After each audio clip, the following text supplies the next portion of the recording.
"Do you know who I am?" she demanded, her voice rising loud enough to pierce the gilded arches. "I am Marissa Haddad. My family owns half the towers in Zafira City. We donate more to charity every year than you'll earn in your lifetime. And I will not be insulted by some nobody." Then, with a movement so fast the diners barely registered it, Marissa's hands sliced through the air. Slap. The sound cracked like a whip. Layla's head jerked slightly with the force, her cheek burning, her ears ringing. Gasps tore through the dining hall. Forks clattered. Phones lifted into recording mode. For one suspended moment, time froze inside Noor Pavilion. Layla's trembling fingers rose to her cheek. She tasted copper from where her teeth had cut her lip. She looked up at Marissa, who stood triumphantly, chest heaving, eyes blazing with self-righteous satisfaction. "There," Marissa declared, her voice echoing under the dome. "Maybe now you'll understand that actions have consequences. You don't belong here. You never did." The silence was suffocating. Diners stared in horror, some murmuring, others frozen. And then a voice, calm and deadly, shattered the air. "Did you just put your hands on my wife? You must be wondering how we got here. Some hours earlier, the late evening sun spilled molten gold across the fictional district of Jazeera Crescent, a gated haven of glass villas and palm-lined boulevards built on reclaimed islands just off the coast of Dubai. Inside one of those villas, Layla Karim Yemeni stood before her mirrored wardrobe, fingertips brushing the smooth fabric of a purple silk dress. She let out a breath. "This one feels right," she whispered. At 29, Layla possessed an effortless beauty, warm brown skin that glowed under soft lamplight, dark expressive eyes, and a quiet dignity that never needed adornment. She wasn't a woman of excess. Purple to her wasn't luxury, it was strength, depth, mystery. From the en-suite bathroom, the sound of rushing water cut off. A moment later, Zahi Yemeni emerged, adjusting the cufflinks of his ivory suit. At 37, Zahi towered at 6'2", his frame sharpened by years of discipline. His eyes, a piercing hazel, carried the weight of both empire and heritage. He was not merely a businessman. He was a billionaire Arab tycoon, the man behind Yemeni Global Holdings, a firm that controlled everything from energy grids to real estate towers across the Gulf. But tonight, none of that mattered to him. His gaze fell on Layla. "You look beautiful," he said softly, crossing the room to take her hands. His voice, deep and deliberate, carried the faint trace of a Sharjah accent. "You always do." Layla smiled faintly, but she saw the flicker in his eyes, a shadow of concern. "You want me to wear the Alam couture gown," she said gently, almost teasing. "The one the designers sent from Milan." Zahi exhaled, thumb brushing her cheek. "I want you to wear what makes you happy. But you know how this city can be, Layla. Noor Pavilion attracts a certain crowd. People who judge before they ask." Layla's chest tightened. She knew what he meant. It was the eternal tension of their marriage, Zahi's instinct to shield her from society's cruelty against her need to remain true to herself. "I'll change," she said quietly. But Zahi caught her hand. His voice was low, firm. "No, don't. I fell in love with the woman who wore a simple market dress to our first meeting and made it look like a queen's robe. Don't change for anyone, not even me." For a moment, silence hung between them, filled only by memory. That first day, 3 years earlier, when Zahi had noticed her in the fictional Al Maraya Book Cafe in Zafira City, passionately debating with a barista about literacy programs for migrant workers' children. She had been earning barely 8,000 dirhams a month as a coordinator at a nonprofit, but her conviction had been priceless. He had been captivated. And now, as his wife prepared to dine among Dubai's elite, he worried not about appearances but about the sharp cruelty of those who mistook wealth for worth. 20 minutes later, a midnight black Meydan Motors limousine glided down the palm-lined boulevards of Naren Heights. Inside, Layla sat beside Zahi, her hand folded into his. "You're nervous," he observed. She gave a small nod. A little. In places like this, I always feel watched. Like I'm wearing a mask. Zahi squeezed her fingers. You belong everywhere I belong. Don't let anyone tell you otherwise. Layla smiled at his certainty, but in her chest, unease lingered. Tonight would test those words in ways neither of them imagined. The limo slowed before Noor Pavilion, a sprawling restaurant with carved marble archways, gilded lanterns, and a glass dome that framed the stars. The valet bowed low as the Yemeni couple stepped out, paparazzi flashes glinting from the distance. Women draped in diamonds glided past in gowns that shimmered like rivers of jewels. Men in tailored kanduras and European suits clustered in power circles, whispering about oil prices, contracts, and inheritances. Mr. Yemeni, Mrs. Yemeni, the maitre greeted warmly. Your private table is ready. As they entered, Layla felt the first wave of gazes slide over her. Curiosity, dismissal, quiet judgment. She had learned to read them all. Her purple silk clung to her like armor, but inside, a familiar knot tightened in her stomach. Relax, Zahi murmured as they Saturday. To me, you are the most radiant woman in this room. She smiled, letting his words soften the tension. But before she could reply, Zahi's phone buzzed sharply on the table. He frowned. The Riyadh deal, he muttered. The timing is cursed. I need to take this. Layla nodded. Go. I'll be fine. He kissed her forehead, then stepped toward the terrace to take the call. And that was when Layla noticed her. At the far side of the room, a woman with platinum hair and a white dress was watching her with unmistakable disdain.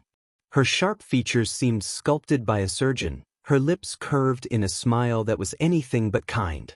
She whispered something to her companions, then rose, heels clicking against the marble floor. She was walking directly toward Layla. And Layla's heart tightened with dread. Viewers, stay with me. Because what happens next at Noor Pavilion will leave you stunned. And if you believe every woman deserves respect no matter what she wears, smash that like button right now and click subscribe. The woman's perfume reached Layla before her words did, sharp jasmine laced with something metallic. She stopped at the edge of the table, cold blue eyes sweeping Layla from head to toe. Excuse me, she said with a voice that dripped with artificial courtesy, but I think there's been some mistake. Layla lifted her chin, keeping her voice calm. What kind of mistake? The woman leaned slightly closer, enough for nearby diners to hush their conversations. You seemed lost. This is Noor Pavilion. People don't just wander in here. The whispers began immediately. Forks paused. Glasses froze midair. Every ear strained to catch the exchange. I'm not lost, Layla said evenly. I'm waiting for my husband. The woman's laugh cracked like breaking glass. Your husband? I don't see anyone. And forgive me, but, she gestured at Layla's purple dress with thinly veiled contempt, it's hard to believe a woman dressed like you could possibly afford a place like this. Layla's stomach twisted. That phrase, dressed like you, was an old wound reopened. She blinked back, the sting rising in her eyes. My husband stepped out for a business call, she replied firmly. He'll be back shortly. The woman's smile sharpened. How convenient. A mysterious husband who vanishes when it's time to prove he exists. She bent lower, lowering her voice to a stage whisper that still carried across the restaurant. Sweetheart, this isn't a souk cafe. This is Noor Pavilion, jewel of Naran Heights. People like you don't just sit at premium tables. People like me? Layla repeated softly, though her pulse thundered. Yes. The woman's tone hardened, dropping the last pretense of politeness. Look around. Do you see anyone else wearing what looks like something from a Karama bargain rack? You're out of place. Out of your league. And quite frankly, embarrassing yourself. Gasps rippled through the diners. Some looked away uncomfortably, others stared with morbid fascination. Layla's hands clenched beneath the tablecloth. Memories of childhood taunts in Sharjah schools, of being dismissed as less than, in charity boardrooms, surged back with brutal force. But she did not move. "My clothes don't define my worth," Layla said, voice steady despite her trembling. "And they don't give you the right to judge me." The woman's nostrils flared. She straightened to her full height, as if preparing for a final strike. "Do you know who I am?" she demanded, her voice rising loud enough to pierce the gilded arches. "I am Marissa Haddad. My family owns half the towers in Zafira City. We donate more to charity every year than you'll earn in your lifetime. And I will not be insulted by some nobody." Then, with a movement so fast the diners barely registered it, Marissa's hands sliced through the air. Slap. The sound cracked like a whip. Layla's head jerked slightly with the force, her cheek burning, her ears ringing. Gasps tore through the dining hall. Forks clattered. Phones lifted into recording mode. For one suspended moment, time froze inside Noor Pavilion. Layla's trembling fingers rose to her cheek. She tasted copper from where her teeth had cut her lip. She looked up at Marissa, who stood triumphantly, chest heaving, eyes blazing with self-righteous satisfaction. "There," Marissa declared, her voice echoing under the dome. "Maybe now you'll understand that actions have consequences. You don't belong here. You never did." The silence was suffocating. Diners stared in horror, some murmuring, others frozen. And then a voice, calm and deadly, shattered the air. "Did you just put your hands on my wife?" Every head turned.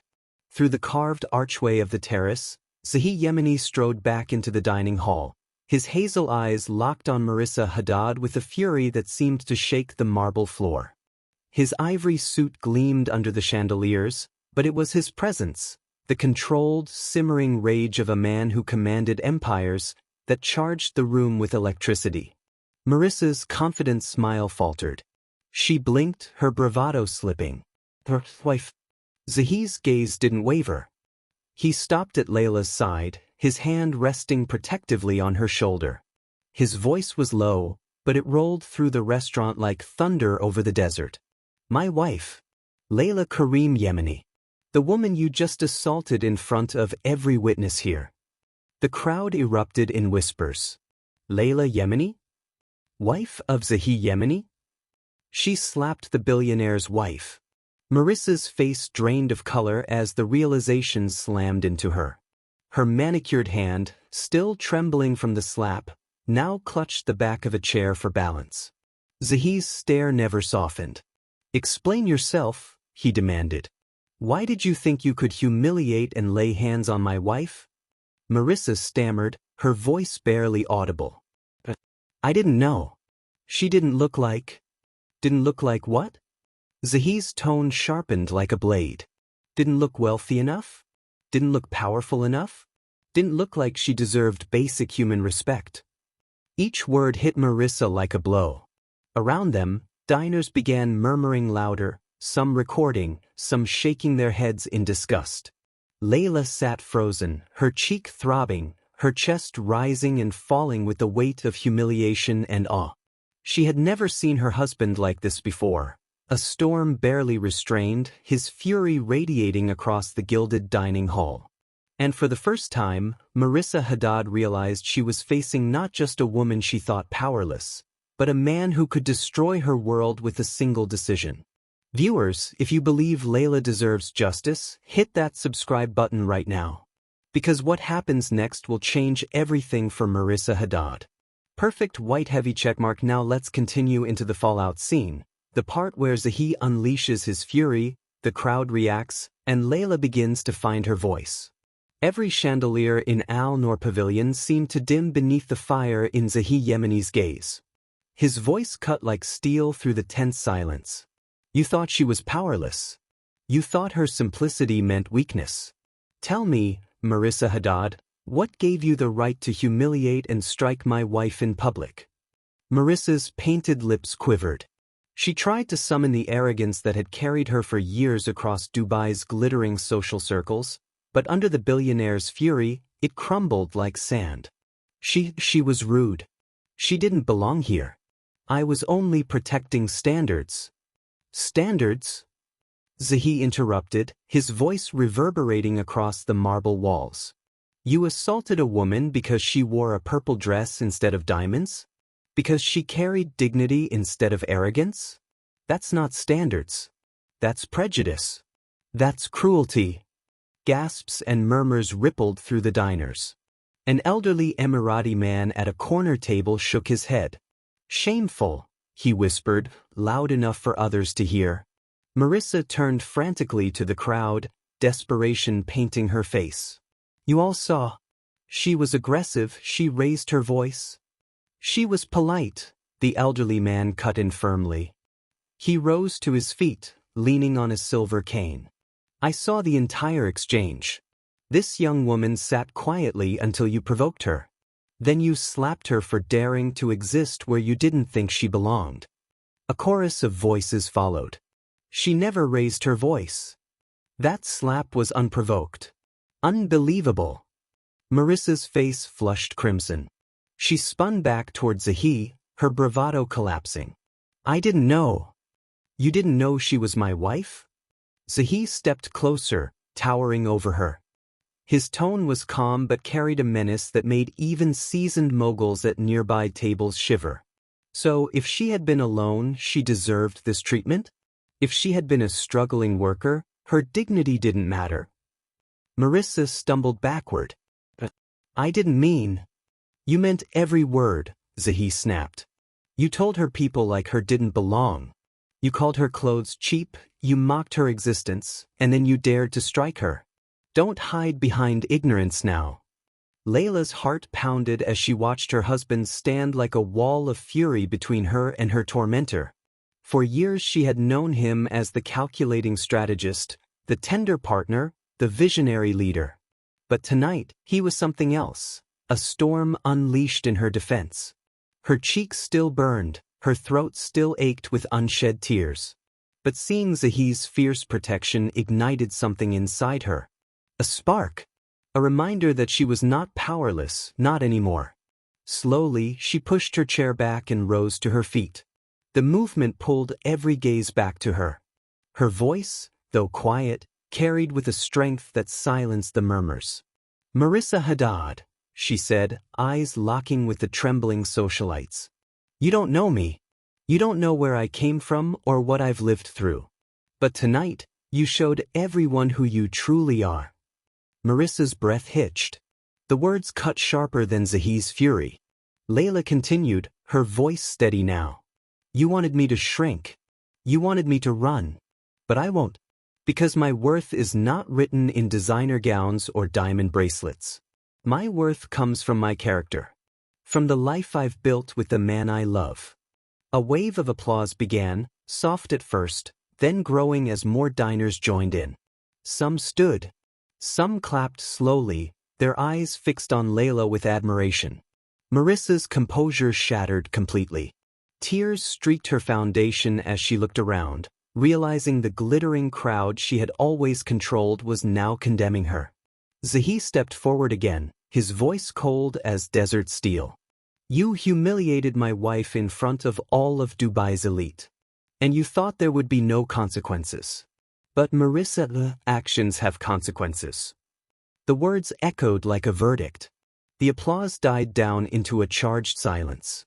All eyes remained locked on the trio, Layla, glowing with quiet dignity in her purple dress, Zahi, a tower of controlled fury, and Marissa Haddad, pale and trembling, mascara streaking down her face like ink on broken porcelain. Marissa tried to steady her voice.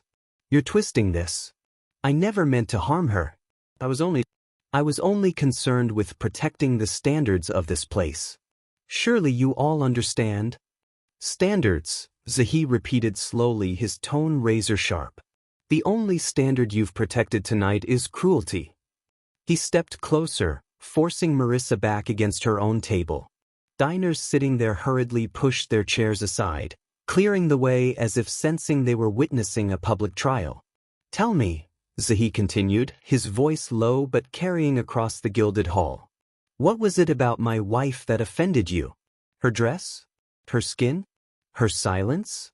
Or was it the fact that she did not bow to your false sense of superiority? Marissa's lips quivered. She looked out of place. That's all. I didn't know she was your. The crowd hissed audibly. Someone muttered, so she admits it. Zahi's hazel eyes hardened. So if she had been a maid, she deserved humiliation? If she had been a migrant worker on her one day of luxury, she deserved a slap? That is your truth, Marissa Haddad. Don't you dare dress it up as misunderstanding. Marissa shook her head desperately, but words failed her.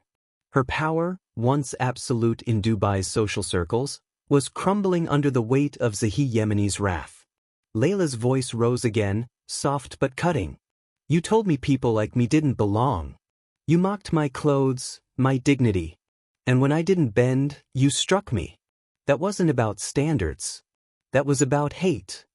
Gasps fluttered through the diners like the rustle of silk. A word hung unspoken but heavy in the air, racism. Marissa's eyes darted around wildly, searching for allies, but found only disgust and shaking heads. Enough, Zahi declared. His voice boomed like thunder rolling across the desert. My wife will not stand here and plead for dignity she already possesses. But you, Marissa Haddad, you will answer for this insult. Marissa's knees buckled slightly. Please, Zahi, please. You know my husband, you know my family. If this spreads, if people think. Zahi cut her off with a glare that could shatter stone. They will not need to think. They saw it. With their own eyes. And soon, the entire world will see it too.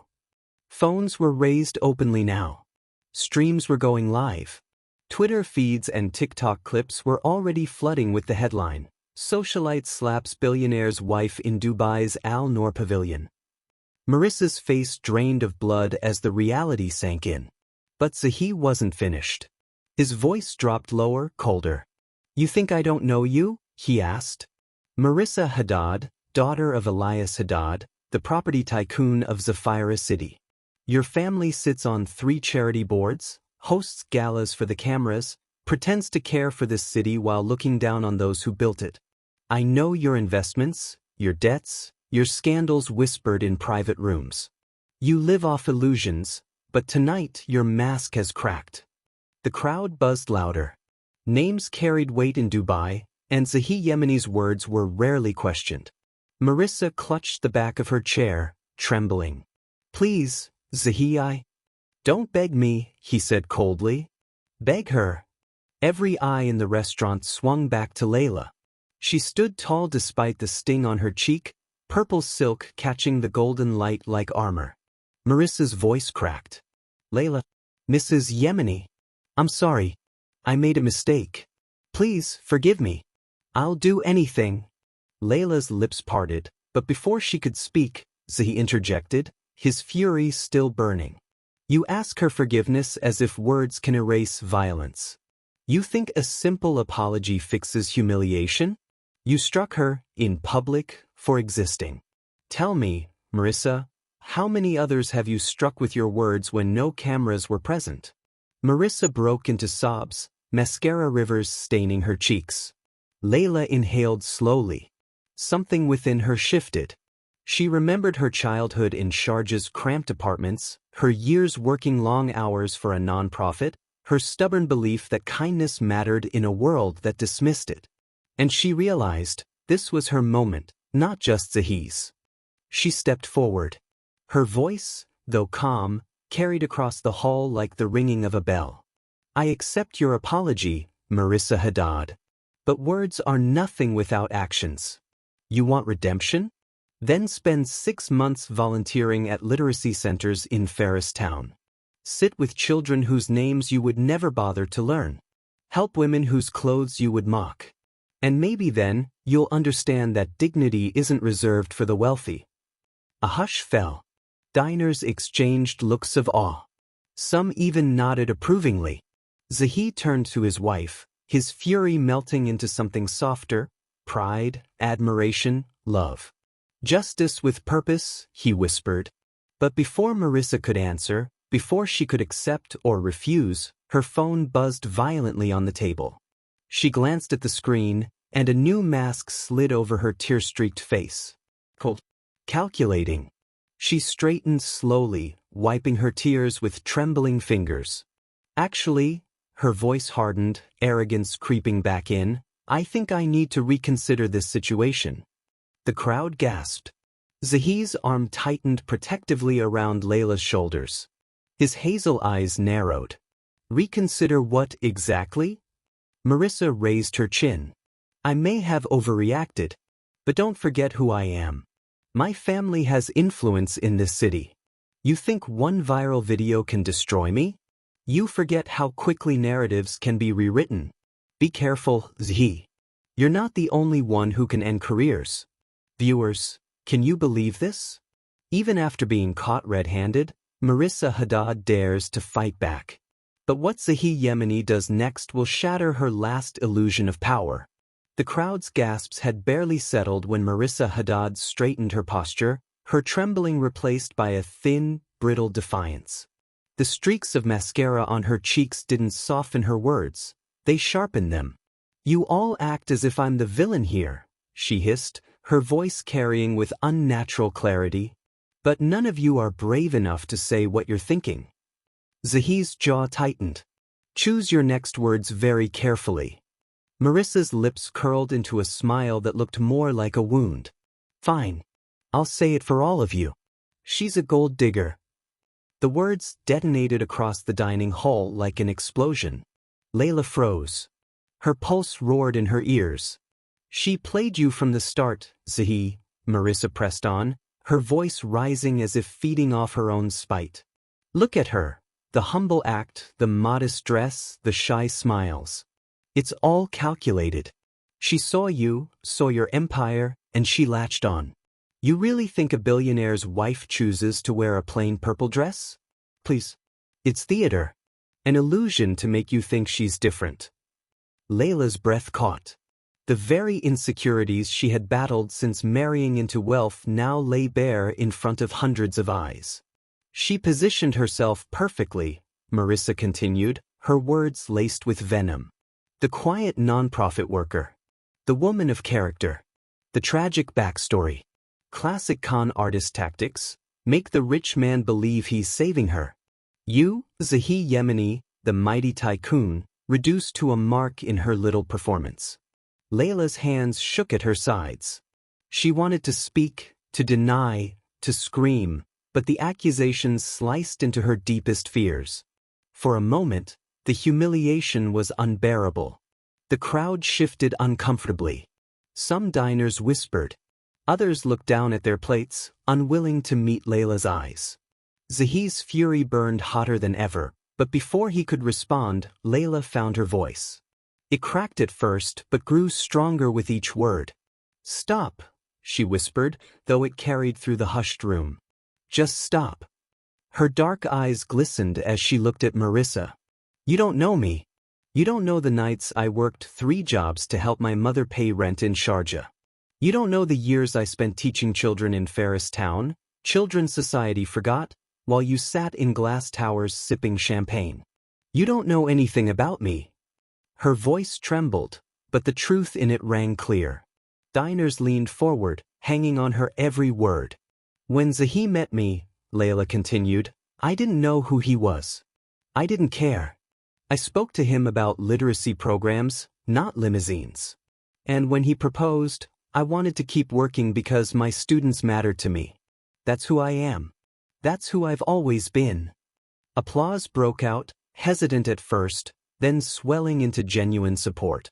Diners stood, clapping, their admiration written plain across their faces. Marissa's eyes darted wildly, panic flickering behind her rage. She's lying. You're all being fooled. No, Zahi thundered, stepping between her and Layla. The only liar here is you. He turned to the room, his voice ringing like a judge delivering a sentence. When I met Layla, she wore a 50 dirham dress and carried herself with more grace than anyone in this hall tonight. She has never asked me for anything. Not a car. Not a mansion. Not a diamond. Her only requests have been for me to fund schools, hospitals, and programs to help others. That is the woman you dared to call a gold digger. The hall erupted in applause. This time it was thunderous. Diners clapped, some shouted, some even whistled. The sound rolled like a wave crashing over Marissa, drowning her in public condemnation. She stumbled backward, pale and shaking, her once commanding voice reduced to a whimper. Please, you don't understand. I wasn't thinking. You were thinking, Zahi said icily. You thought you could humiliate my wife because you mistook her humility for weakness. But you just exposed yourself instead. He glanced around the room, then back at Marissa. Dubai does not belong to people like you. It belongs to people who build, who love, who lift others up. And tonight, everyone here will remember that my wife, in her purple dress, stood taller than you ever could. Layla felt her chest loosen, her eyes burning with tears of release. For the first time since the slap, she felt whole again. And for the first time, Marissa Haddad realized she wasn't just fighting Zahi Yemeni. She was fighting the truth, and it was a battle she could never win. All eyes remained fixed on Zahi Yemeni, who stood tall, one arm protectively around Layla, the other pointing like a blade at Marissa Haddad. You thought you could break her, Zahi said, his voice slow, deliberate. But instead you revealed yourself. And now, Marissa, it's your turn to face consequences. Marissa's voice cracked. Please, Zahi. I've already apologized. My children, my family's name, if this goes public, everything will. Everything will collapse? Zahi finished for her. His hazel eyes glinted under the chandeliers. That's exactly what happens when arrogance meets truth. The maitre d' and two suited men appeared at the edge of the dining hall, Zahi's private security, summoned the moment his voice had turned cold. They moved with quiet authority, their presence radiating the kind of power that made even Dubai's elite shrink in their seats. Mr. Yemeni, one of them said, bowing his head slightly. How would you like us to proceed? Zahi didn't take his eyes off Marissa. Escort Mrs. Haddad outside. The Dubai police are waiting for her statement. Gasps rippled through the room. Phones lifted higher. The entire confrontation was being documented, streamed, immortalized. Marissa's knees buckled. She clutched the back of a chair, shaking her head violently. No, you can't. Zahi, please. I didn't know she was your wife. Zahi's expression darkened. So if she weren't, her dignity meant nothing? You just admitted your truth again. He stepped closer, his towering frame casting a shadow over her. Listen carefully, Marissa. My wife is not a prop for your prejudice. She is not a victim for your cruelty. She is the woman I chose above all else.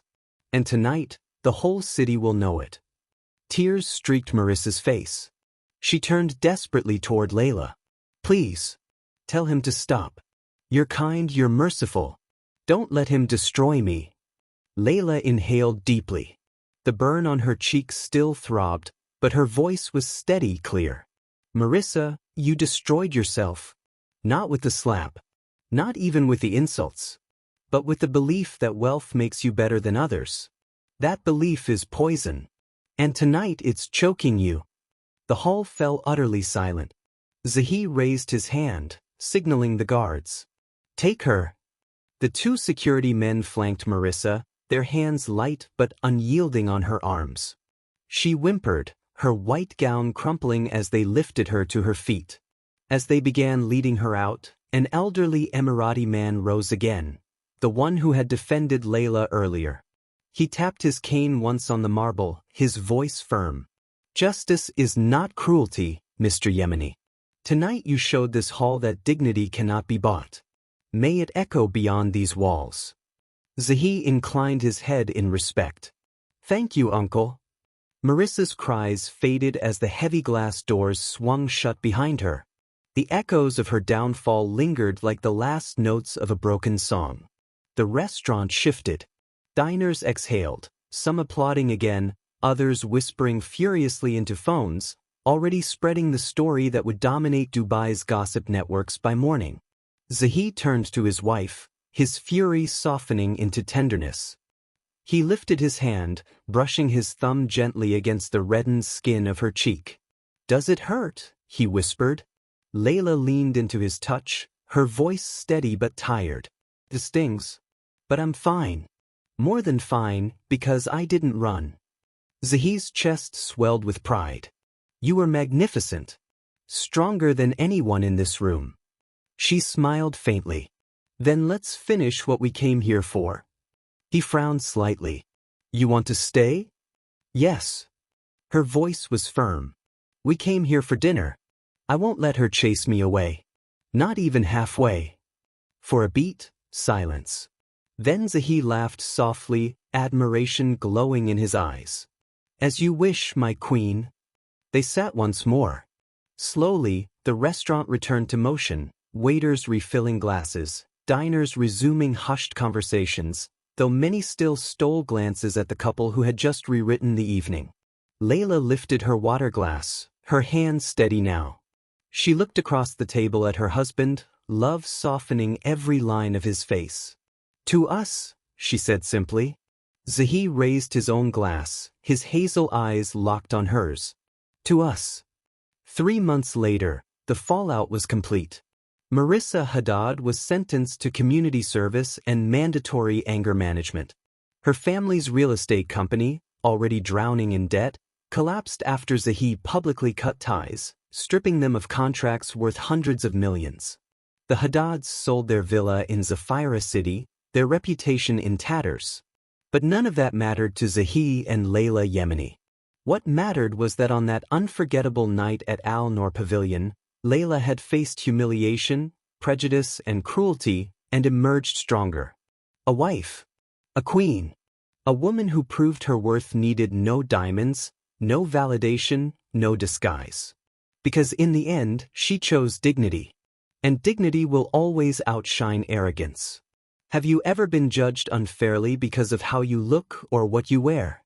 Tell us in the comments below. And if you believe in standing tall against arrogance and prejudice, smash that like button and subscribe so you never miss these powerful stories.